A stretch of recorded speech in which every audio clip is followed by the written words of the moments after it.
All right. Hey, welcome everyone or no one. I'm doing a live stream. Shocking. Another one. Okay. Anyway, I welcome to Chiefs Debrief. Probably changing the channel name. Kind of talk about that. It kind of gets confusing with all the Kansas City Chiefs things out there, and so people have a hard time finding it, so forth. So, gonna go with something here soon. Trying to figure out, and then we'll jump onto the other social media platforms as well. We're only on YouTube right now.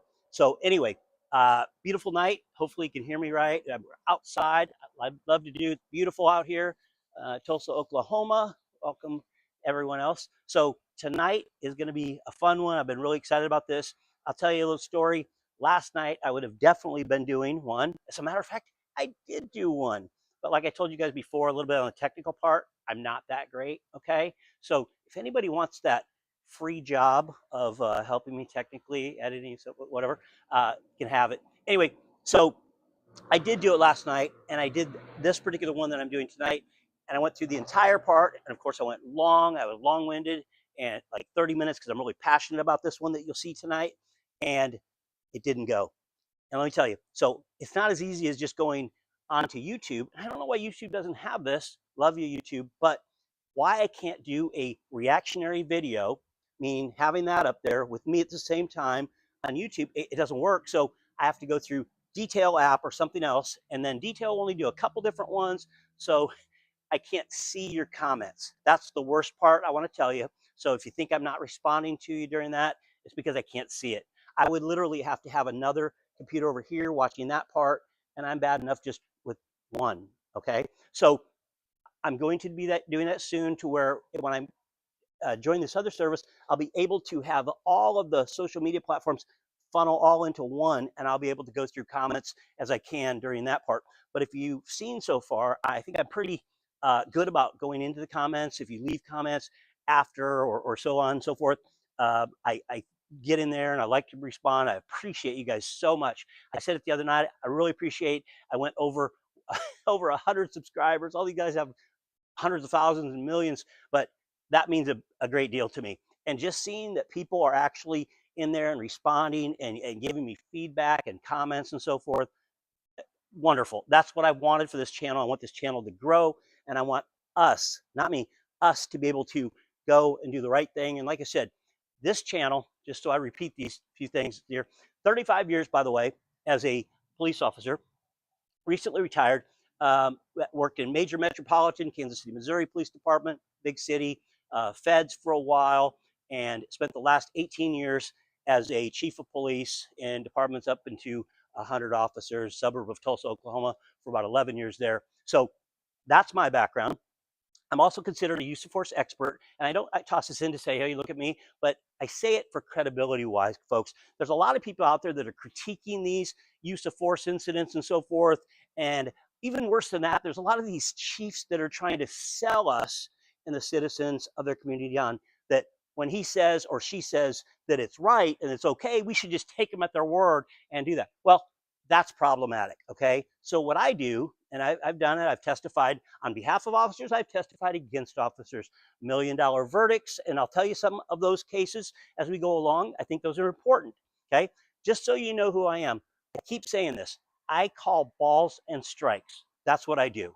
I want to be as fair as I can, as fair as possible. And when I went into other departments and took over, and I'll tell you about that, is I want to be fair, because you hear, well, he just used to promote all the people that he fished with. And that's true. We want to talk about the reason that there are problems within these departments. Where do we start? There are tons of them, but I'm going to go through, and I'm going to, I forget that, you haven't been around me those years to where, you haven't heard all the stories that I have. And obviously I like to talk and I like people. And, sometimes we think that is not the case with some officers these days. And I really believe that it's not. I think that some officers really are so burnt out, even 3, 4, 5 years into it. Statistics say that within 5 years, half of them that went through the academy will be gone. And so, the burnout rate and so forth. And we'll talk about why that occurs as well. We'll talk about what they do all the way from starting point through the selection process and how we recruit in law enforcement, and go as we go along, okay? And sometimes I feel like I'm kind of jumping to this or that, but it pops in my head there. I want to share it, okay? But tonight, I want to focus on this because I don't want to have it be an hour-long video. Some people have those, and those are great for them, but probably not for me right away, okay? This one, though, I normally will get, you guys will see me do a reactionary video, okay? And I will pull up, a recent one or maybe a further one that I want to talk about specific elements of that one. So I will grab it from, a news deal, or I will be just police body camera footage. This one, though, was interesting because there's a guy that I really love his channel. It's Brandon Grable, and clearly established. And he's a civil rights attorney in Texas. And I think he's probably a fabulous attorney because when he puts his stuff together there, it's spot on from my perspective. And I think he calls balls and strikes as well. And so if you get a chance, please get over to his channel. It's good. And for me as a career cop, to say that these attorneys like him or Southern Draw Law, his deals are good channels. That speaks highly for them. Okay, so they're good. And so when I saw the other day, I wanted to do mine on El Paso, Texas. Okay, and they've had these recent use of force incidents that I believe are hugely problematic. And we've seen 3 major ones that have gone nationwide in the last several months, okay? And when I saw the police chief do a news conference the other day, a couple times, whatever, that was even more problematic than even the use of force, in my opinion, okay? And so, like I said, these chiefs will try to sell you things. Some will be straight up honest with you and stuff. I think that's the best policy. I always said that as a chief, if you make a mistake, you go on and you own it. And those people that we like to refer to as a silent majority that we love at home and stuff, that will respect us and do these things, you tell them the truth and stuff. But the problem now is there's a lot of people at home that don't believe us because we get crap like that. Okay, I got to watch my mouth too because I got called on it by a friend of mine that about the few words that I used the other day. So sorry about that. Anyway, Gina, sorry about that. But anyway, so when I see these things about that, I want to use it. And so I went to look at it, and all of a sudden, Brandon Grable ran the exact one that I wanted to do with El Paso, Texas, okay? Several of us are, okay? But the good thing about his was I didn't have to go and pick from 1, 2, 3. He had all 3 that we like to see, the use of force down there, in one video. So kudos to him. Shout out to him. I already said to him, I'm promoting his channel. I'm not making any money on my videos here, so it doesn't matter. But thank you. And I really wanted to say that. And you're going to see him throughout here talk about some things. And then I'm going to cut in and interrupt him like I can do. That's the best part. So these are, if you followed them, you've probably seen them in the news. Okay. I want to talk about them from a use of force police perspective and so forth. Brandon was talking about it from a legal perspective. And it's interesting because something can be in these police policies and stuff. You can put anything you want in there. Okay. It doesn't mean that it's legal. Okay. And this chief indicates that it's, that these officers are following policy and the law. And I beg to differ on one of them. Maybe following policy doesn't mean the law. Okay. And so let's get going on this. But like I said, I am not going to be that former cop, that's going to hate on all these, either hate on policing or love on policing or whatever. It's just balls and strikes. They do a bad job, I'm going to call them out with everything I have, okay? And if I believe it's an assault or something, I'm going to call out even more, okay? I want to build this channel where we have real input and can be effective in getting rid of those people, okay? We don't shouldn't have any of them around, okay? That's the job. However, if there are good ones out there, you saw put there, I've got a couple in there and stuff so far. The sheriff that arrested his 3 deputies quickly, swiftly took action like that. Great job, okay? So going further, that's who I am, and that's the way it's gonna go. So let's watch, without further ado, El Paso, Texas, and what's going on. Anytime force is used, it is documented and carefully reviewed. This is our standard procedure, and it is already underway for this incident. We value the trust of this community and appreciate the community's patience. Zavala commented on the video showing officers kicking Dory in the face, as well as... Stop right there. That person is on their knees, okay? We don't want to run this through really quick like that, okay? But please, I'm not going to back it up and show it, Go look at that on your own time and so forth. But it's real obvious to me when you're on your, and they admit it. They admit it. And actually the chief he condones it. And I even says in there that he encourages them to act like that, whatever. Well, he does. He says, my officers, I expect them to do X, and that this is within our policy and law. So what he's saying is they're okay to kick and punch in the face. And guess what? When the officers hear that, that's what they're going to do, right? Clearly, because the last 3 incidents, major ones, are either punching them in the face repeatedly or kicking them, okay? And hold off on all the opinions and the assumptions, because I've seen people say, yeah, hey, if I get spit on, I'm going to be, leveling out, whatever. Let's talk about that. Let's talk about what's illegal, what's moral, what's legal, and all that stuff. But watch, a knee to the face like that. Did you see that part? Okay, a knee to the face. I mean, we can't even in UFC when they're down like that be able to do a knee to the face like that, right? I think I'm still right on that. Anyway, so a knee to the face right there. I've had cases where they broke the eye socket, okay? And it wasn't even the guy that was the subject. It was the one that called the police, and they misidentified, and they beat him unconscious, broke his eye socket, went through a big verdict, okay? Well, it should be. And these people went in court, all of them like proud that they did those things. And it's sick, okay? So keep watching this one. Bystanders. Zavala says the kicks to the face and other violent methods could be considered an excessive use of force, though actions to keep the crowd away from the officers were largely acceptable. The officers acted within the law and policy of the El Paso Police Department. That's what I expect my officers to do. Stop right there, okay? First of all, there's a video at the bottom playing, and this is another one, remember? This is probably one where you saw there was a violation, okay? It was a civil violation. It was a violation of a tag or something, and they didn't catch her at that time. So they go to where she's at work, okay? They go into a private workplace and so forth, and they're going to arrest her there for this big, horrendous, violation of tag or something. It was ridiculous, okay? And when we look at these use of force, folks, there's some things that we have to take into account, okay?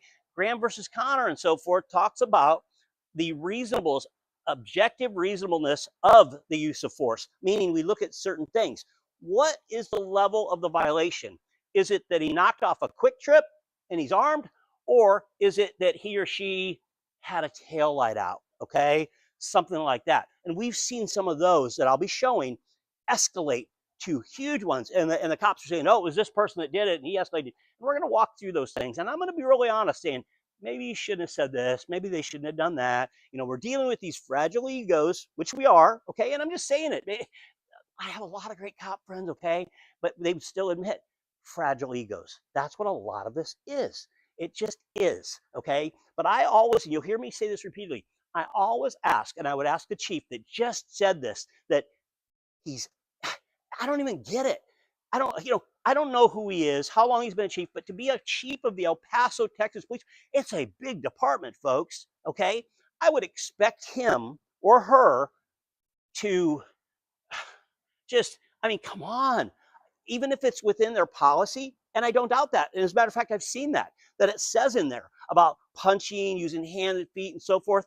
Okay, folks, you can put anything you want in that policy. So guess what, Chief? If it is in your policy, hey, folks, guess who has the right to change it? He does. He does, okay? He has the right to change it, just like I did, just like other chiefs do. We don't have to go through a big consortium to do it and stuff. But what he's going to rely on here, he doesn't even have the balls. I'm sorry, just say it. He doesn't even have the balls to stand up and say, because he's not going to. It's where his bread is buttered. I'm sorry to say it. He's not going to have the integrity to do that. But I always ask this one question, folks. When these cops, or when he does, or anybody else does, I ask them, and ask my officers, if you saw your wife, loved one, sister, whatever, whoever, kids, whatever, treated like this, okay, down on the ground, inside there, punching them in the face repeatedly, kneeing them in the face and so forth, doing all of that stuff to them, no matter what they're doing, and they're not doing, most of these ones are not even active resistant. And if they are, that's the most. We have different terms: passive resistant, active assaultive, all these other terms, okay?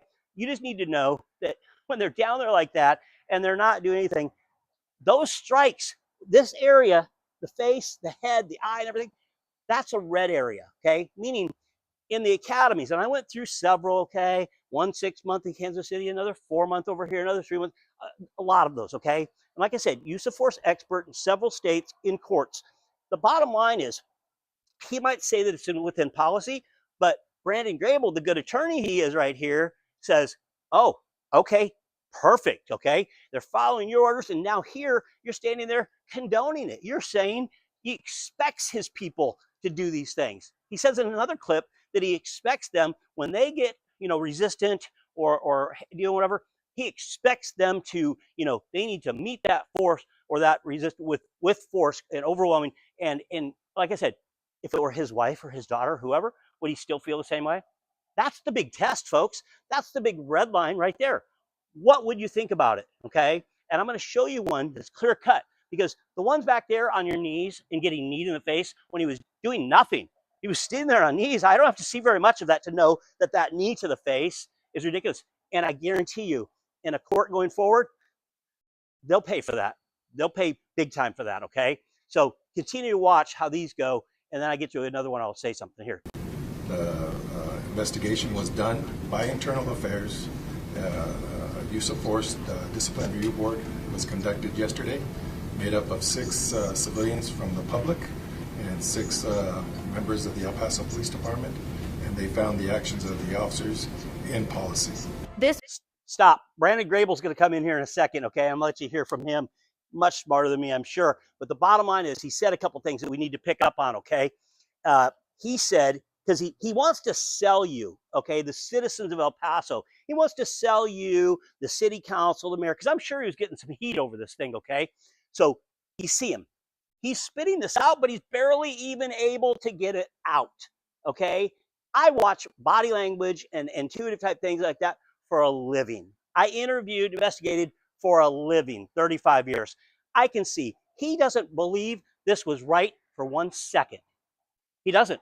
No way. No way he does. No other cop will feel that way. And James White, I think he did on Southern Draw Law, I think he maybe had his as well, and talk about these things. And he was a former cop, and now an attorney and so forth. And all of us that are on here are saying the same thing. It's not right.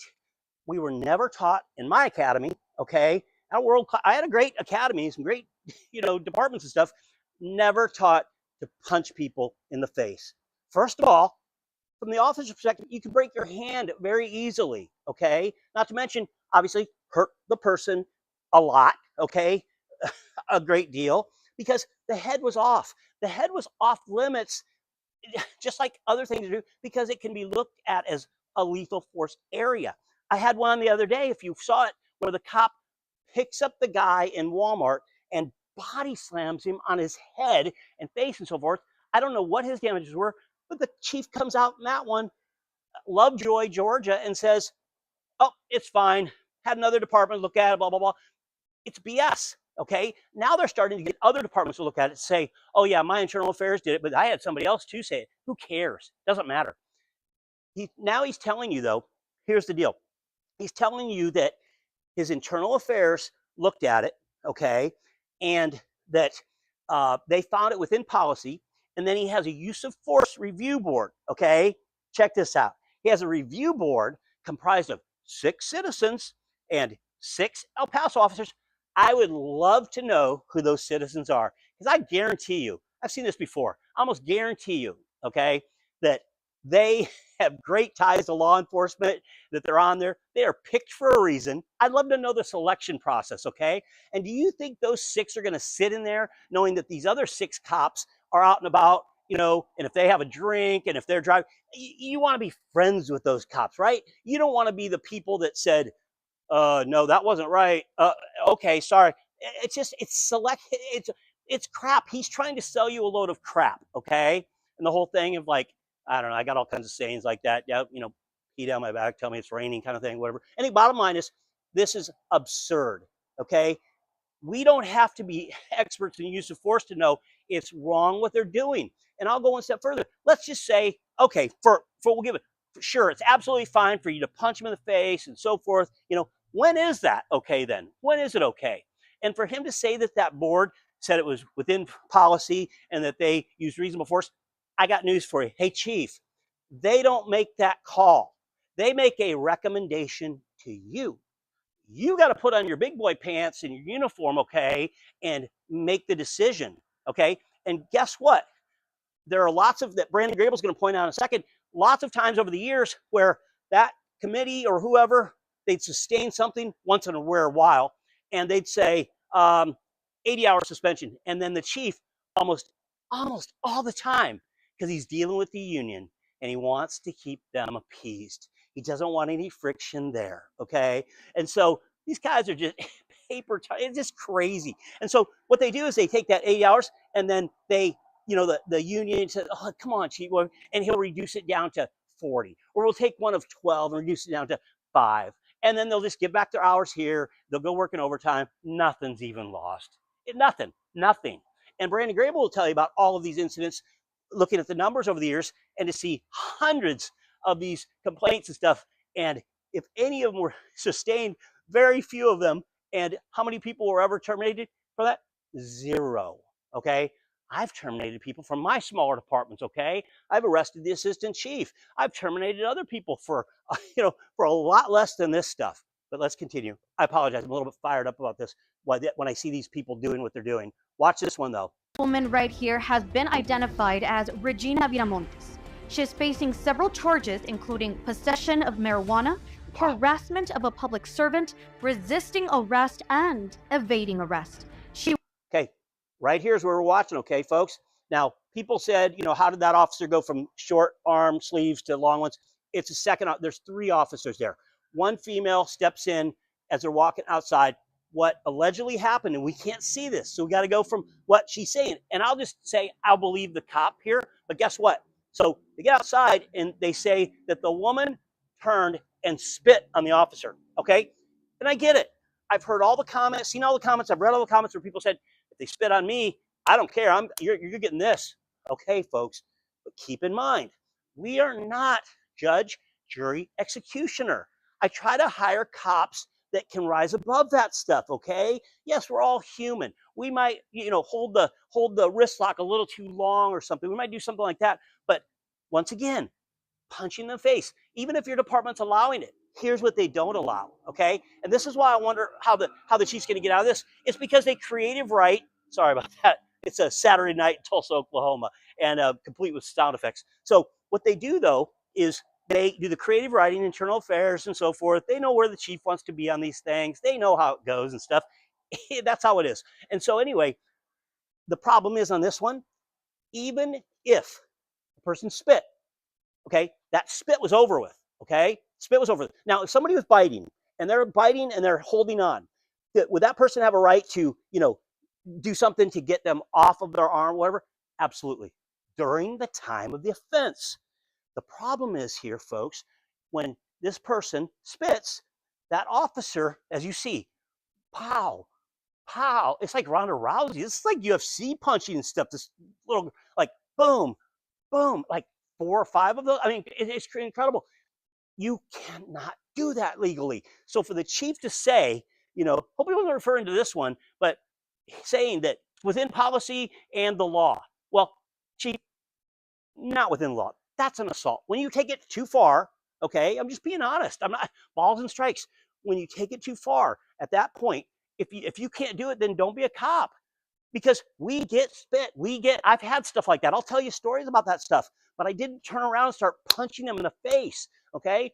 I had an officer that I'll tell you about later with me, a training officer, younger officer, a big officer, okay? And what we got into in Kansas City and what happened when they knocked a tooth out of a cop's mouth and so forth, and what happened after that.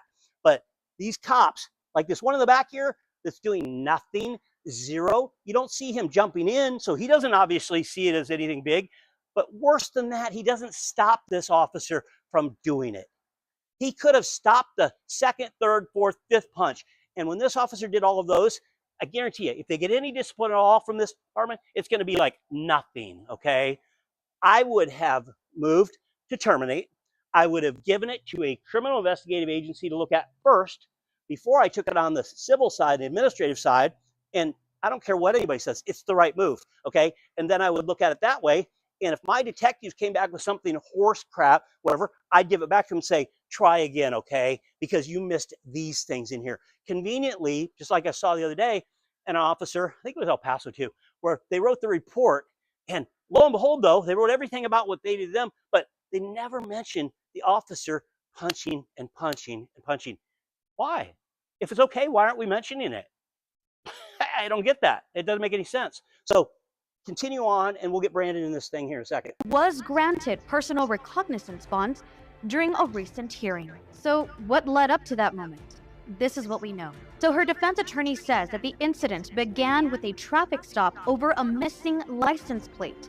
The attorney argued that Viramontes was subjected to excessive force, saying the video shows her handcuffed and being punched multiple times in the face.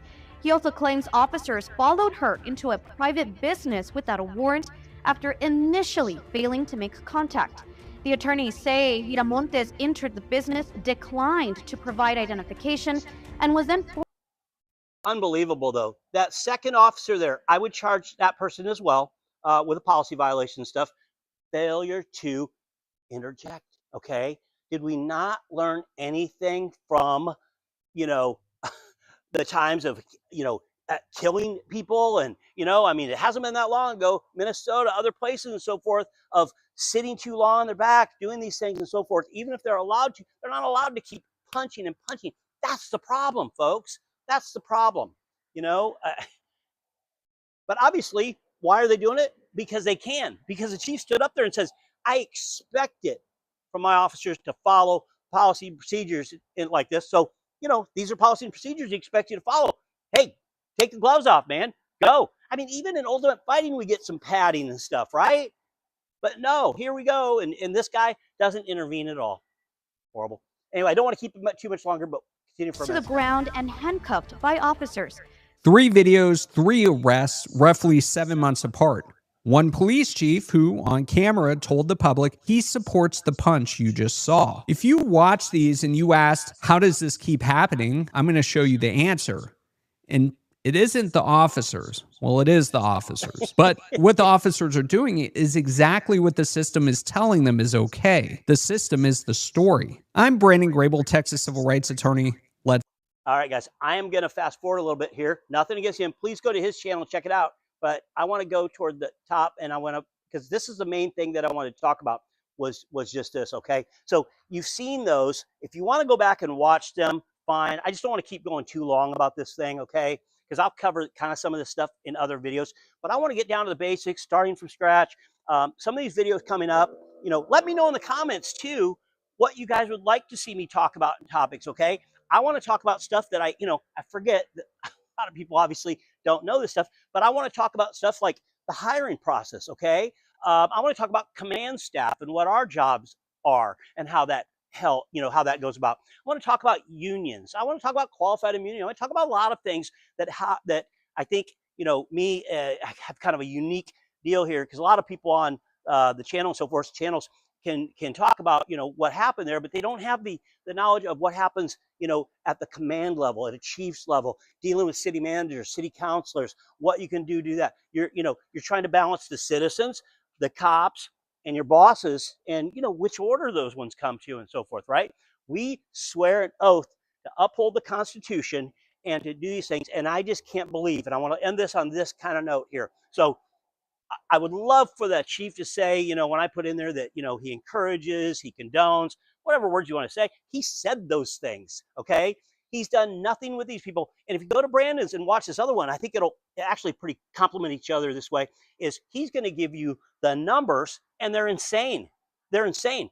The numbers of complaints that they had versus sustained versus firing versus all of that stuff, and what they received. The most discipline in that 8-year period, I think it was 84 hours suspension. Think about that.